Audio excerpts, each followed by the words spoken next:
بسم اللہ الرحمن الرحیم، اللہم صلی علی محمد و آل محمد و عجل فرجہم۔ ہم بات کر رہے ہیں سفر شام کے دوران کے حالات کے بارے میں۔ شہر بشہر آل رسول صلی اللہ علیہ وآلہ وسلم۔ تقریت کے یزیدی حکمران کو قافلے کی اطلاع مل چکی تھی۔ اس نے راستے کو رنگ برنگی جھنڈیوں سے سجانے کا حکم دیا۔ میراثی اور گانے بجانے والی عورتوں کے طائفے بلائے گئے۔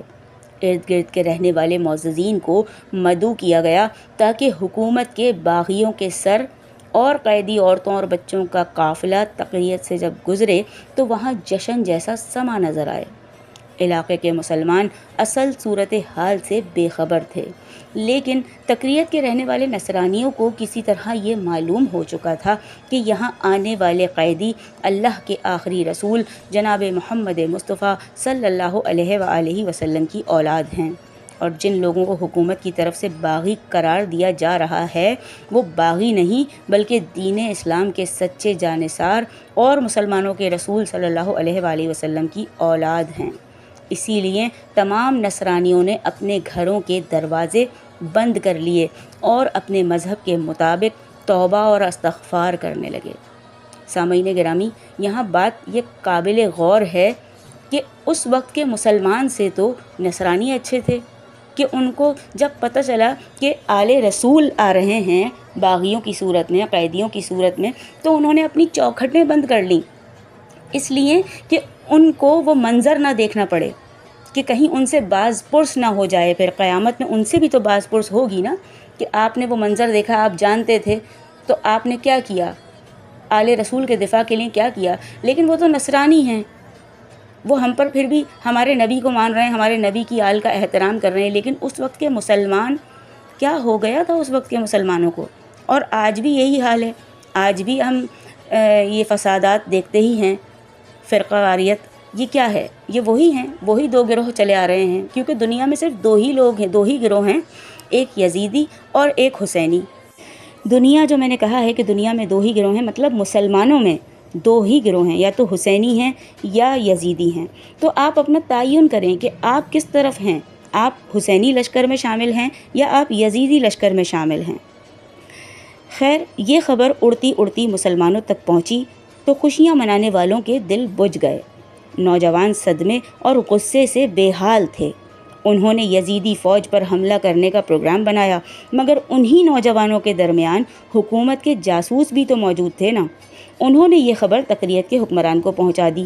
حکمران نے مصلحت وقت دیکھتے ہوئے قیدیوں کی نمائش کرنے والے یزیدی دستے کو پیغام بھیجا کہ شہر کے حالات ٹھیک نہیں ہیں، ممکن ہے کہ مشتعل مسلمان ان پر حملہ آور ہو جائیں۔ یہ سن کر یزیدی فوجی دستے نے شہر میں داخل ہونے کا ارادہ ترک کر دیا اور تقریت کے باہر سے نکلتے ہوئے دیر عروا اور وادی نخلا میں پہنچے۔ یہاں سے قافلہ مرشاد نامی آبادی میں ٹھہر کر ارمینا سے ہوتا ہوا لبنہ نامی شہر جا پہنچا۔ لبنہ کے مسلمانوں کو اصل صورتحال کا علم ہو چکا تھا۔ یزیدی فوجی شہر کے قریب پہنچے تو لبنہ کے شہر کے مرد، عورتیں، نوجوان اور بچے اپنے اپنے گھروں سے نکل آئے۔ قیدیوں کو دیکھ دیکھ کر وہ زار و قطار رو رہے تھے اور قاتلان امام حسین علیہ السلام پر لعنت بھیج رہے تھے۔ اب سامعین گرامی، یہاں یہ بھی بات قابل غور ہے کہ لوگ اس وقت جو موجود تھے، جن کو حقیقت پتہ چل چکی تھی، وہ قاتلان حسین پر لعنت کر رہے تھے، رو رہے تھے، قیدیوں کو دیکھ کر گریہ کر رہے تھے وہ لوگ۔ تو آج بھی ان کی نسلیں موجود ہوں گی نا۔ آپ جو یہ سوال کرتے ہیں کہ آپ کس امام کی سنت نبھا رہے ہیں، کس کے پیچھے چل رہے ہیں، کون ماتم کرتا تھا، کون گریہ کرتا تھا، یہ وہ لوگ ہیں جنہوں نے حق کو دیکھا تھا، حق کو پہچانا تھا اور اس کے ساتھ ساتھ چلتے آ رہے تھے، اور آج بھی یہ ہم موجود ہیں، گریہ کر رہے ہیں، حق پر گریہ کر رہے ہیں کہ نہیں، آل رسول کے ساتھ غلط ہوا۔ خیر جی، قاتلان امام حسین پر وہ لعن طعن کر رہے تھے۔ اس وقت تمام مسلمان سیسا پلائی دیوار بن کر کھڑے ہو گئے۔ انہوں نے چیخ چیخ کر یزیدی فوجیوں پر لعنت بھیجی اور کہا، ارے اولاد انبیاء علیہ السلام کے قاتلوں، سفاق انسانوں کی شکل والے بھیڑیوں، ہمارے شہر سے نکل جاؤ، یزیدی فوجیوں نے یہ حالت دیکھی تو شہر کے دروازے سے واپس لوٹ گئے۔ وہاں سے یہ قافلہ کہیلا پہنچا۔ کہیلا میں آرام کر کے یزیدی فوجی جہینہ نامی آبادی کی طرف بڑھنے لگے۔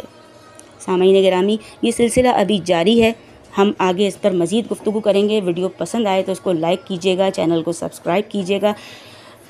ادائیگی میں، الفاظ کی ادائیگی میں جہاں پر بھی جو بھی غلطی ہو رہی ہے اس کو نظر انداز کیجیے گا، کوشش کیجیے گا ہو سکے ممکن تو صحیح کر دیجیے گا کمنٹ کر کے۔ الا لعنۃ اللہ علی قوم الظالمین۔ اللہم صلی علی محمد و آل محمد و عجل فرجہم و اجمعین۔